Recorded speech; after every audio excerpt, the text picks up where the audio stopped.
The crystalline bars of detention block Omega hummed with electromagnetic energy as Marcus Rodriguez sat cross-legged on his cell floor, methodically performing push-ups. The human's rhythmic breathing echoed through the corridor, drawing curious glances from various alien inmates who had never seen such dedication to physical maintenance. Look at the primitive mammal, chittered Vexcar, a six-armed arachnoid whose gang controlled the upper levels of the prison station. His mandibles clicked with amusement as he watched Marcus through the transparent aluminum barrier. Does it think those tiny muscles will help it survive here? The Galactic Penitentiary housed the most dangerous criminals from 17 different star systems. Marcus had been sentenced to 5 standard years for unlawful interference with corporate mining operations, though the truth was he'd simply defended a small colony from illegal resource extraction that would have poisoned their water supply. 3 cycles into his sentence, the alien gangs had largely ignored him. Humans were considered weak, their homeworld a backwater planet whose species had barely achieved faster-than-light travel. But Marcus's quiet confidence and refusal to show submission had begun to irritate the established power structure. Korath the Mighty, a 9-foot-tall Britaxian whose rocky hide was scarred from countless battles, decided it was time to establish dominance. His species had conquered 12 systems through sheer physical superiority, and no soft-skinned human would challenge that legacy. During the daily recreation period in the station's central hub, Korath approached Marcus with his entourage of scaleborn lieutenants. The human was reading a digital tablet, completely absorbed in what appeared to be technical manuals about ancient Earth military tactics. "Human," Korath's voice rumbled like grinding stone, "you will surrender your food rations to us. This is not negotiable." Marcus looked up calmly, his brown eyes meeting Korath's 4 red orbs without flinching. "I appreciate the offer to share meals," he said with genuine politeness, "but I'll keep my rations." "Thanks, though." The Britaxian's confusion was palpable. No prisoner had ever responded to his demands with such casual dismissal. The watching inmates fell silent, sensing the tension crackling through the recycled air.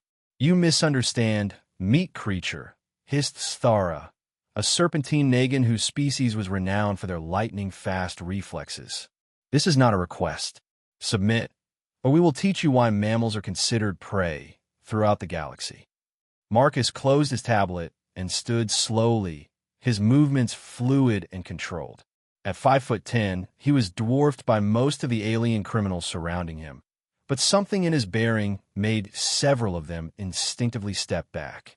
"I've studied your species," Marcus said conversationally, addressing the crowd that had gathered. "Britaxians are incredibly strong, but have poor joint flexibility. Nagans are fast, but rely entirely on forward strikes. Arachnoids coordinate well, but panic if their primary arms are disabled." He smiled, and it wasn't entirely friendly. "Humans have a saying, know your enemy." Korath roared and lunged forward with devastating force, his massive fist capable of crushing steel. But Marcus wasn't there anymore. He'd slipped aside with minimal movement, grabbed the Britaxian's extended arm, and used the alien's momentum to send him crashing into the wall with a technique that would have been recognized by any judo practitioner on Earth. Before Korath hit the ground, Marcus had already moved again. Sthara's lightning strike met empty air as the human rolled beneath it, sweeping the Nagan's legs and sending her sprawling. 2 arachnoids rushed him simultaneously, only to find their coordination useless against someone who had spent months observing their attack patterns. In less than 30 seconds, the most feared gang leaders in Detention Block Omega were groaning on the floor, staring up at a human who hadn't even broken a sweat.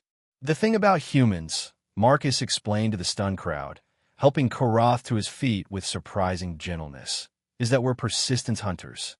We observe. We adapt. We endure." He looked around at the various alien faces watching him with newfound respect. "We've been fighting for survival since we lived in caves, against predators that were bigger, faster, and stronger than us. We're really good at it." From that day forward, Marcus ate his meals in peace. The alien gangs learned what the rest of the galaxy would eventually discover. Humans might be physically unremarkable, but their capacity for tactical thinking, adaptability, and sheer stubborn determination made them the most dangerous species in the prison. And sometimes the most unexpectedly diplomatic ones, too.